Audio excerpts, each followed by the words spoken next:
According to first law of thermodynamics, change in internal energy is equal to the work done on the system or by the system plus heat lost or gained by the system. अगर heat lost या gained हो रही है bye the system, then उसका effect क्या है कि temperature change होगा सिस्टम का, या हम कह सकते हैं कि internal energy of a substance increases when its temperature is raised. दूसरे लफ्ज़ों में इसको हीट हम सप्लाई कर रहे हैं, बट इट डिपेंड्स के what kind of conditions under which this system is placed. Increase in internal energy depends upon the conditions. For example, consider a condition of constant volume, कि हमारे पास एक system है, gaseous system है और उसका volume constant होगा whether the work is being done by the system or work done on the system, volume उसका जो है वो कांस्टेंट रहता है।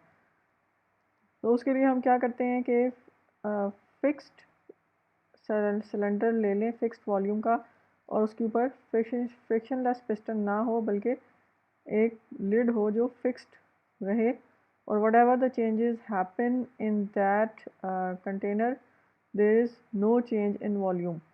अगर हम इस तरह का सिस्टम कंसिडर करें और फिर हम उस सिस्टम को हीट सप्लाई करें या उसका टेम्परेचर चेंज करेंगे, हीट सप्लाई करेंगे, हीट फ्लो हो रही है into the system, what will happen, there will be change in temperature.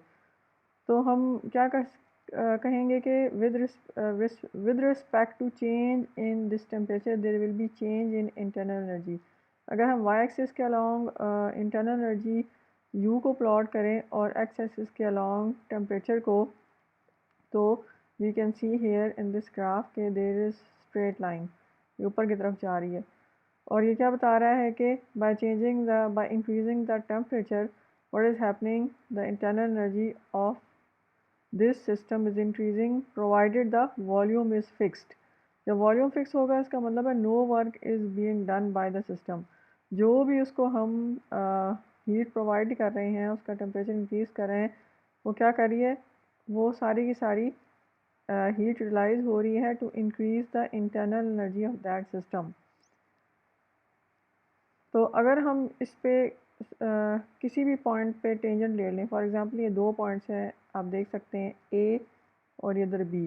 अगर हम इन पॉइंट्स पे टेंजेंट ड्रॉ करें, टेंजेंट ऐसी लाइन है जो ये ओरिजिनल जो ग्राफ की लाइन है उसको टच करे बट उसको इंटरसेक्ट ना करे। ये देखें टच करिए बट इंटरसेक्ट नहीं करी।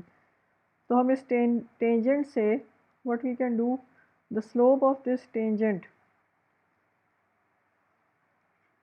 to the curve at any temperature is given a certain name। यानी हम इस टेंजेंट से हम क्या करें, इस टेंजेंट को कैलकुलेट कर लें। कैसे, ये पॉइंट ले लें, इनिशियल वैल्यू ऑफ यू और final value of U, that will give you delta U, और इसी तरह initial value of temperature and final value of temperature will give you delta T. तो change in internal energy delta U divided by change in temperature delta T, इन दोनों का ratio ले लें तो that will give you the slope of this tangent. और slope को हम एक और नाम दे देते हैं, उसे कहते हैं हम हीट कैपेसिटी। ये जो रेशो है delta U by delta T का, इसको हम कह देते हैं हीट कैपेसिटी। तो फिज़िकली हम हीट कैपेसिटी को डिफ़ाइन करना चाहें तो heat capacity is the amount of heat required to raise the temperature of a given quantity of the substance by 1 degree Celsius or Kelvin। अब ये कब होगा, जब हमने सिस्टम पे ऐसी कंडीशन पुटअप की हुई है कि उसका वॉल्यूम चेंज नहीं हो रहा। तो जो भी आप हीट उसको सप्लाई करेंगे that will be used to change the temperature. हमने स्टैंडर्डाइज कर लिया कि हम सपोज टेम्परेचर चेंज करते हैं बाय 1 डिग्री सेंटीग्रेड। तो अगर हम इतनी अमाउंट ऑफ हीट सप्लाई करें टू द सिस्टम कि it is required to change the temperature by 1 degree centigrade या 1 डिग्री केल्विन, तो इसको हम क्या बोलेंगे, heat capacity. Its units are joules per degree centigrade या जाउल्स पर केल्विन। और मैथमेटिकली अगर हम for a very small change या for infinitesimal amount of change in internal energy with respect to infinitesimal amount of change in temperature define करना चाहें तो V क्यों हम लगाएंगे, this is only possible at constant volume heat capacity condition, ये लगाएंगे CV is equal to du by dt at constant volume. Heat capacity is an extensive property. Extensive का क्या मतलब है, which depend upon the size या amount of a substance. मतलब अगर हमारे पास 100 ग्राम of water है तो it will have 100 times more heat capacity as compared to 1 gram of water. The size dependent है. Why? Because since the amount is high, so it will be requiring more energy to bring the same rise in temperature of by 1 degree centigrade या 1 Kelvin. ज़्यादा हम standardise form use करें जिसको हम compare भी कर सकें different values of different substances for heat capacities, तो हम डिफ़ाइन करते हैं molar heat capacity. Molar heat capacity at constant volume CVM. तो इसको हम कहेंगे this is the heat capacity पर मोल ऑफ मटेरियल, यानी हमने मटेरियल को फिक्स कर दी है, स्टैंडर्ड कर दिया है हीट कैपेसिटी पर मोल ऑफ दैट सब्सटेंस. और इसको हम हीट कैपेसिटी पर मोल के लिए हम अगर नॉर्मल हीट कैपेसिटी है उसको हम डिवाइड कर दें नंबर ऑफ मोल से, तो that will give you the molar heat capacity at constant volume. और चूंकि ये फिक्स्ड हो गई है फॉर 1 मोल, तो molar heat capacity will be an intensive property. तो ये आप डिफरेंस नोट करें कि सिंपल जो हीट कैपेसिटी है at constant volume that is an extensive property, जबकि molar heat capacity at constant volume is an intensive property. एक और टर्म यूज़ होती है स्पेसिफिक हीट कैपेसिटी. बजाय 1 मोल के अगर हम कहें कि हीट कैपेसिटी पर gram of a substance, specific heat capacity is the amount of heat required to raise the temperature of 1 gram of pure substance by 1 degree Kelvin या 1 degree centigrade, तो that is known as specific heat capacity. 1 ग्राम के लिए हमने specify कर दिया. तो specific heat capacity में को हम कैसे फाइंड आउट कर सकते हैं कि हम अगर हमारे पास नॉर्मल हीट कैपेसिटी है उसको डिवाइड कर दें हम मैस, जो टोटल मैस गिवन हो ऑफ अ पर्टिकुलर सब्सटेंस, तो वो पर ग्राम के लिए आ जाएगा, पर ग्राम के लिए हीट कैपेसिटी निकल आएगी. तो CVS स्पेसिफिक के लिए हम S डाल देंगे और CVM मोलर हीट कैपेसिटी के लिए हम M यूज़ करेंगे.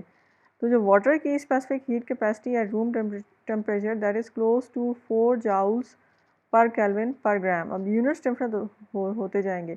अगर ये स्पेसिफिक है तो जाउल्स पर केल्विन पर ग्राम, अगर ये मोलर हीट कैपेसिटी है तो जाउल्स पर केल्विन पर मोल.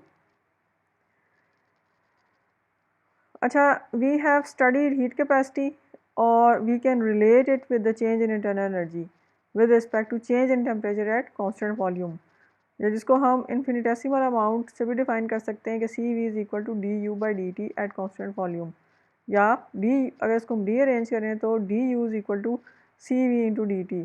दूसरे लफ्ज़ों में change in internal energy is directly proportional to change in temperature at constant volume, जिसको हम ये आपके पास ये इक्वेशन दी हुई है कि change in internal energy is directly proportional to change in temperature. यहाँ पे अगर हम इसको इक्वालिटी से रिप्लेस करें तो ये प्रोपोर्शनलिटी कांस्टेंट आ जाएगा, जिसको हम CV कह सकते हैं, which is the heat capacity at constant volume. अगर हम total measurable change in internal energy find out करना चाहें तो that can be represented by delta U instead of DU. Delta U से रिप्रेजेंट कर सकते हैं and that will be equal to CV into delta T. Then we also know that according to first law of thermodynamics, change in internal energy is equal to Q plus W. But if the volume is constant, then W should be equal to 0. So in such a case, delta U will be equal to QV.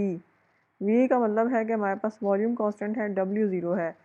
Change in internal energy is equal to the heat supplied to the system. फिर हम अगर इसके बजाय इस equation में delta U के बजाय हम QV पुट करें तो QV is equal to CV into delta T. ये हम एक और रिलेशन निकाल सकते हैं हीट कैपेसिटी के लिए कि एट कांस्टेंट वॉल्यूम क्या है, heat supply to the system is equal to the heat capacity multiplied by change in temperature. This relation QV is equal to CV delta T is quite useful क्योंकि ये simple way है of measuring the heat capacity of a sample. कैसे कि measure quantity of heat which is Q जो हमें already which we can measure that can be supplied to the system and as a result the change in temperature can be monitored. या फिर इसको हम कह लें कि QV by delta T का जो रेशो है यानी heat supply to the system इसका ratio to change in temperature can be considered as the heat capacity at constant volume CV. ये बजाय चेंज इन इंटरनल एनर्जी के हम जो हीट सप्लाई कर रहे हैं सिस्टम से उससे हम हीट कैपेसिटी इजीली कैलकुलेट कर सकते हैं अगर हम चेंज इन टेम्परेचर मेजर कर लें। लार्ज हीट कैपेसिटी का क्या मतलब है? कुछ सब्सटेंसेस की अगर हाई वैल्यू है हीट कैपेसिटी की इसका मतलब ये है कि for a given quantity of energy transferred as heat there will only be small increase in temperature. अगर small change in temperature by 1 degree centigrade हो और उसके लिए large quantity of heat supply करने पड़े तो हम कहते हैं कि this substance has a large heat capacity क्योंकि ये जो है ये क्यू ये हायर होगा और change in temperature by 1 degree Celsius है तो it means that substance has a large heat capacity. तो स्मॉल हीट कैपेसिटी का क्या मतलब है? स्मॉल हीट कैपेसिटी का मतलब है कि उसकी आप ये कह लें कि उसमें इतनी बर्दाश्त नहीं है, थोड़ी सी एनर्जी देंगे और टेम्परेचर इंक्रीज़ कर जाएगा। जैसे आप ये कह लें कि जैसे पोटैटोज़ हैं, ठीक है, पोटैटोज़ जो हैं उनको आप हीट अप करें, उसमें शुगर्स होते हैं, जैसे आप बॉयल करें और आप ये देखें कि आप उसको अगर पॉट से निकाल भी दें आफ्टर बॉइलिंग तो they will remain hot even after a certain period of time. Why? Because they absorb या they take large amount of heat. तो उनका टेम्परेचर चेंज करने के लिए they require large amount of heat, that's why they will stay warm. या इसको आप otherwise कह लें कि आपको उनको बॉयल करने के लिए जो है वो ज़्यादा हीट चाहिए होगी so that their temperature can be change या that heat can be used for making them soft. एक और है कि इनफिनिट हीट कैपेसिटी भी हो सकती है। अब इनफिनिट का तो मतलब ये है कि ये इसकी कोई लिमिट ही नहीं है। अगर इनफिनिट हीट कैपेसिटी हो तो उसका मतलब क्या है कि there will be no increase in temperature no matter how much energy is supplied to the system in the form of heat. क्या है पॉसिबल है कि आप एक कोई सब्सटेंस है उसको आप हीट प्रोवाइड करते जाएं उसका टेम्परेचर ही चेंज ना हो? तो the answer is yes, it is possible. It is possible only under certain conditions. For example अगर आप वाटर को बॉयल करें, पहले आप बॉयल करते जाएं, ठीक है, ये 100 डिग्री सेंटीग्रेड पर जाके बॉयल होना शुरू हो जाएगा। बॉयल होने का क्या मतलब है कि ये चेंज कर रहा है अपनी phase from liquid to gaseous state. तो सरफेस के जो लिक्विड मॉलिक्यूल्स हैं वो गैशियस स्टेट में चेंज होना शुरू हो जाएंगे। तो जब फेज़ ट्रांजिशन होगी यानी वो boiling point of water 100 degree centigrade जब होगा तो क्या होगा, जितनी भी आप एनर्जी सप्लाई करेंगे that will be use to drive this endothermic vaporization reaction. Endothermic इसलिए इसको कहा गया है कि they will absorb this energy to vaporize the water. तो इसमें क्या होगा, जितनी एनर्जी सप्लाई कर रहे होंगे that will be use to change the phase. और क्या होगा कि it will not be use to change the temperature of liquid water by 1 degree. तो at the boiling point of water इससे पहले 100 से पहले तो आप कैलकुलेट कर सकते हैं उसकी सर्टन हीट कैपेसिटी होगी बॉइलिंग वाटर की, स्पेसिफिक हीट कैपेसिटी कर लें आप, पर ग्राम कैलकुलेट कर लें। But at the boiling point its heat capacity becomes infinite. Why? Because the water has started boiling, उसका फेज चेंज हो रहा है। Therefore, we say कि at the temperature of a phase transition, the heat capacity of the sample is considered infinite. हम एक और thermodynamic function study करेंगे जिसे हम कहते हैं एंथैल्पी। तो let's consider a system in which energy is supplied in the form of heat to the system, but the volume is not constant. जैसे हमने पहले स्टडी किया था कि कांस्टेंट वॉल्यूम की कंडीशन में no work is done by the system, but in this case volume is not constant and in such a condition some work will be done by the system. तो जो energy हम supply कर रहे हैं, what will happen, it will be used to increase the internal energy of the system plus some amount of this heat will be utilized in doing the expansion work। तो इस case में क्या है कि फिर जो हमारे पास जो heat supply to the system है that will not be equal to the change in internal energy. जैसे हमने पहले पढ़ा था कि at constant volume Q V delta U is equal to Q V, but in this case when volume is not constant and some work is done by the system, then change in internal energy will be less than q. Q is the heat supplied to the system। तो इन इन सारे parameters को accommodate करने के लिए किसको, heat को, change internal energy को और वर्क को, we introduce another thermodynamic quantity which is known as enthalpy. और एंथैल्पी को हम H से रिप्रेजेंट करेंगे और इसको हम लिखेंगे H is equal to U plus P V. U क्या है, इंटरनल एनर्जी, और P is pressure and V is volume. अब क्या है कि U is a state function, pressure is a state function, volume is a state function. State function कौन सा होता है, whose change depends upon the initial and final state। We don't care about the path taken by that variable, that function is independent of the path which is used। तो that's why जो हमारे पास enthalpy है H, that is also a state function because ये जिन parameter से बना है internal energy, pressure and volume, they are also state functions.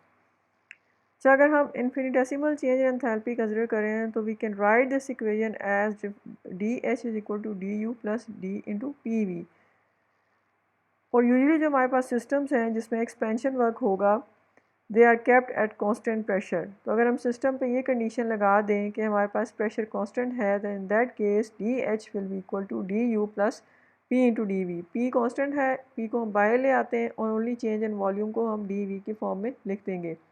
अब according to first law of thermodynamics, change in internal energy is equal to the heat supplied to the system plus work done by the system।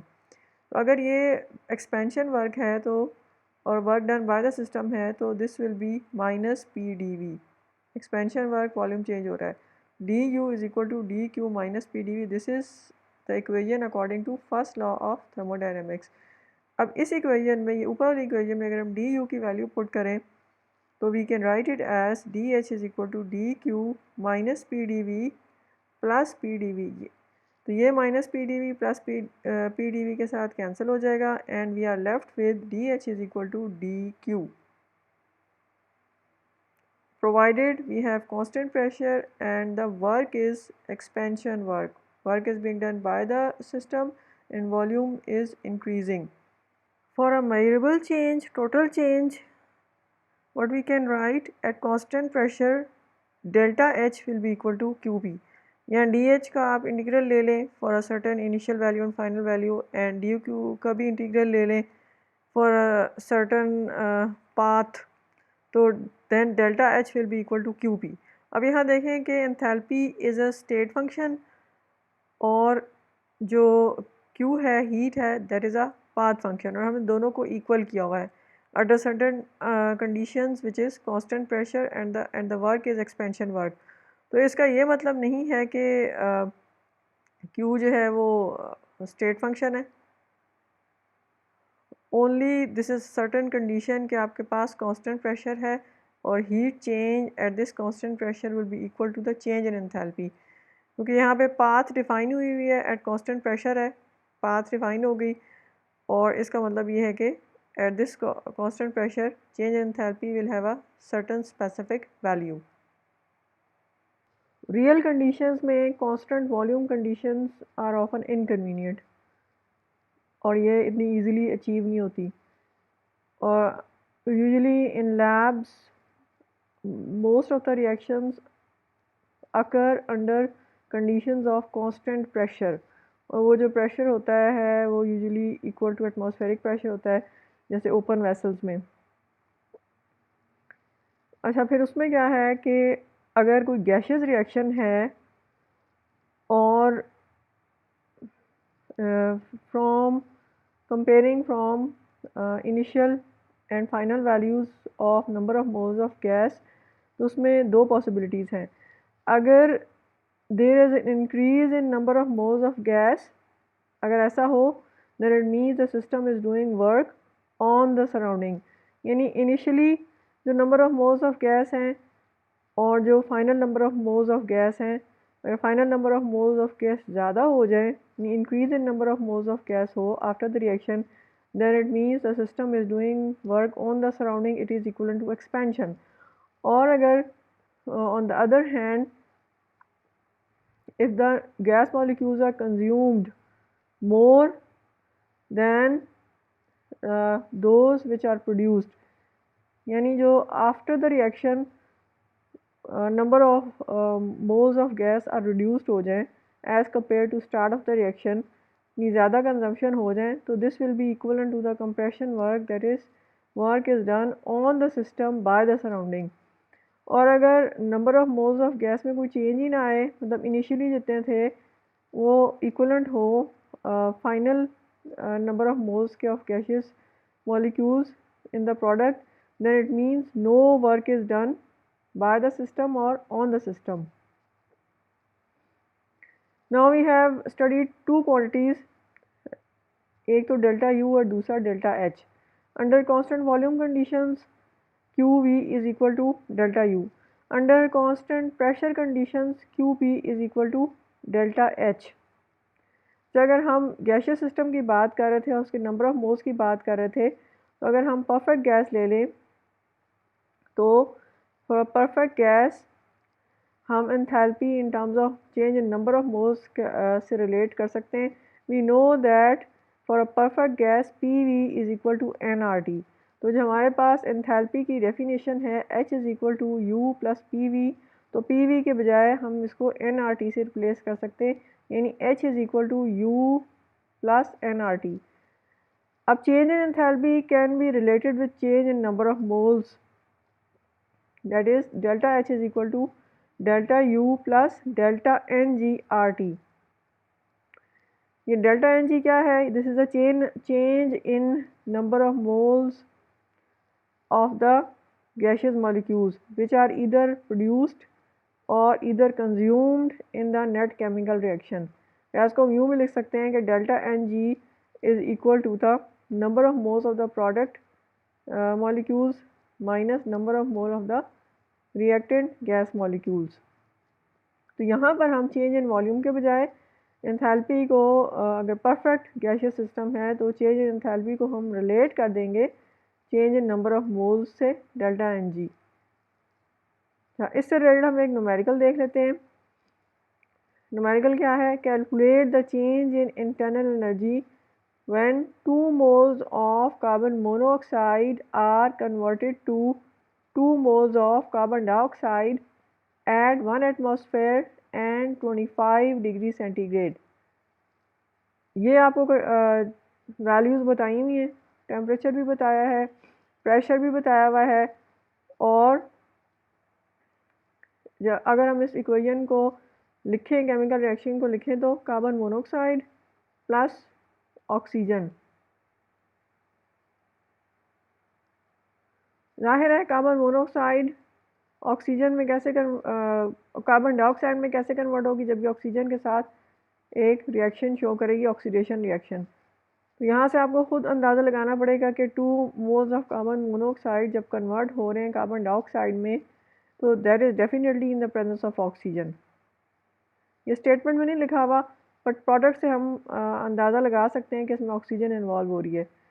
तो 2 moles of carbon monoxide, ये confirm है कि ये बता दिया गया है कि स्टार्टिंग मटेरियल जो कार्बन मोनोऑक्साइड है रिएक्टेंट का, दैट इज़ 2 moles. तो हमने इधर तो 2 लिखना है, इसके साथ plus oxygen, that is giving carbon dioxide.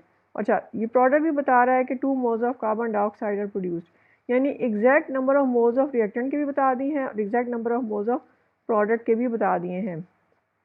और इस रिएक्शन के लिए जो चेंज इन एंथैल्पी है that is equal to -566.0 kilo joule per mole. ये वैल्यू हमें गिवन है. चेंज इन एंथैल्पी की। हमने क्या करना है, change in internal energy delta you calculate करनी है।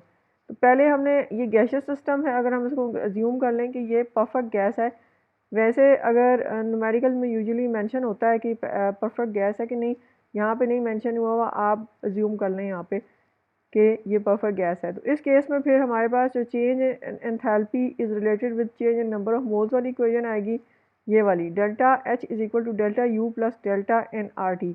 अब डेल्टा यू हमने कैलकुलेट करनी है, डेल्टा एच हमारे पास गिवन है और इसमें हमारे पास R is a gas constant, we can use the value of 8.31, T is temperature which is 25 degree centigrade, लेकिन यहाँ पर ये केल्विन में होगा तो इसको आप कन्वर्ट करेंगे किस में, केल्विन में।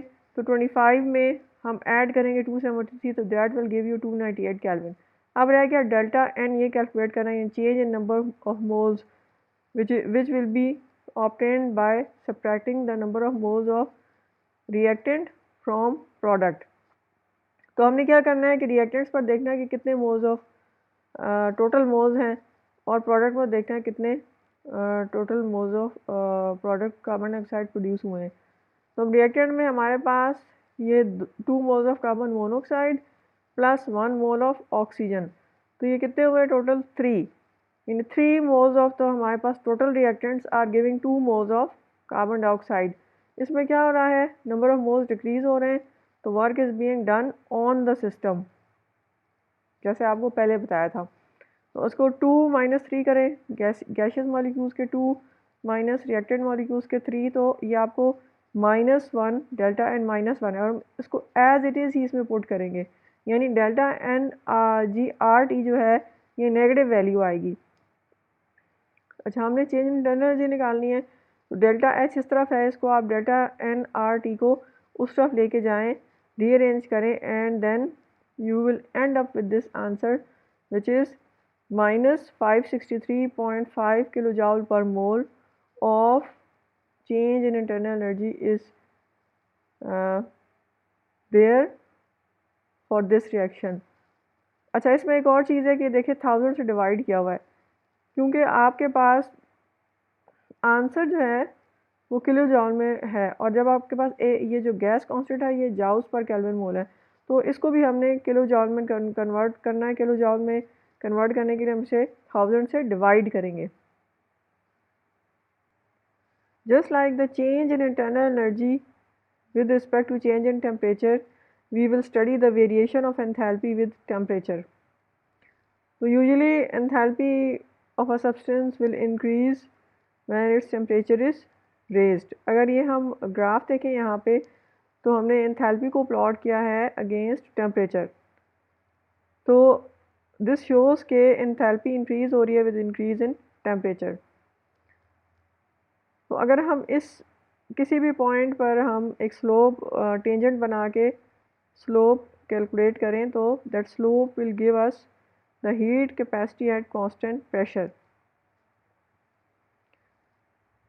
तो यूजुअली हम कांस्टेंट प्रेशर क्यों कह रहे हैं कि यूजुअली जो हम सिस्टम स्टडी करते हैं they are under conditions of constant pressure.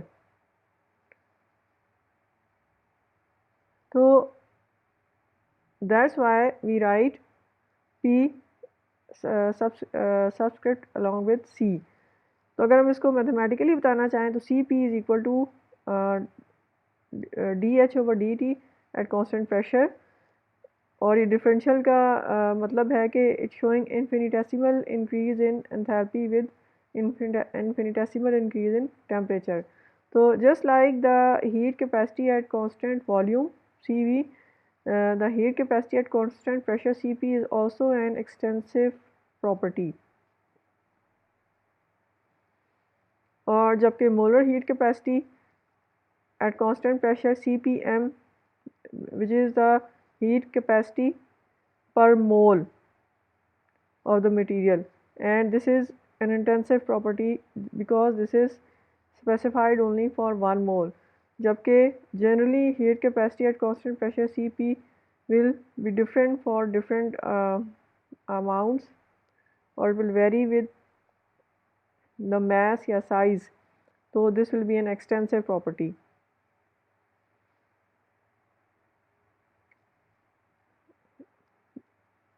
So heat capacity at constant pressure is used to relate the change in enthalpy with temperature. For infinitesimal change in temperature, dH will be equal to Cp into dT, provided pressure is constant. But for a total change, for a total measurable change in temperature, measurable increase in temperature, the delta H can be equal to Cp into delta T. But we also know that at constant pressure, delta H is also equal to Qp. So we can equate Qp with Cp delta T. There will be increase in enthalpy that is related with the energy supply to the system as heat at constant pressure. Increase in energy supply to the system in the form of heat at constant pressure will be equal to Cp into change in temperature Cp delta T. Usually at constant pressure what happens, systems usually do expansion work when they are heated. जब उनको heat provide की जाए, pressure constant हो, तो usually the work of expansion is done by the system. जब expansion work होगा तो इसमें क्या होगा कि system is doing work on the surrounding, यानी system is work is done by the system या system is doing work on the surrounding. तो क्या हो गया कि जो उसको हीट हम सप्लाई कर रहे हैं उसमें से कुछ portion of the energy is escaped back to the surrounding in the form of work. तो क्या है कि जो आपने हीट सप्लाई की है वो सारी की सारी यूटिलाइज नहीं हो रही to raise the temperature of the system, क्योंकि उसमें से कुछ part in the form of work surrounding में चला गया है. तो temperature of the system rises less than when the heating occurs at constant volume. जब कांस्टेंट वॉल्यूम की कंडीशन में आप हीट सप्लाई कर रहे हैं तो वो सारी की सारी यूटिलाइज हो रही है to raise the temperature of system. लेकिन जब कांस्टेंट प्रेशर की कंडीशन में आप हीट सप्लाई कर रहे हैं तो some part of the heat is utilised in doing work, so temperature rise is not that much like when heating is done at constant volume. तो what does it show? Small increase in temperature. Small increase in temperature का क्या मतलब है कि heat capacity will become large. यानी जो 1 degree centigrade temperature increase करने के लिए now this time we have to supply more heat, या फिर हम कहेंगे heat capacity at constant pressure will be higher than heat capacity at constant volume. तो Cp is greater than Cv.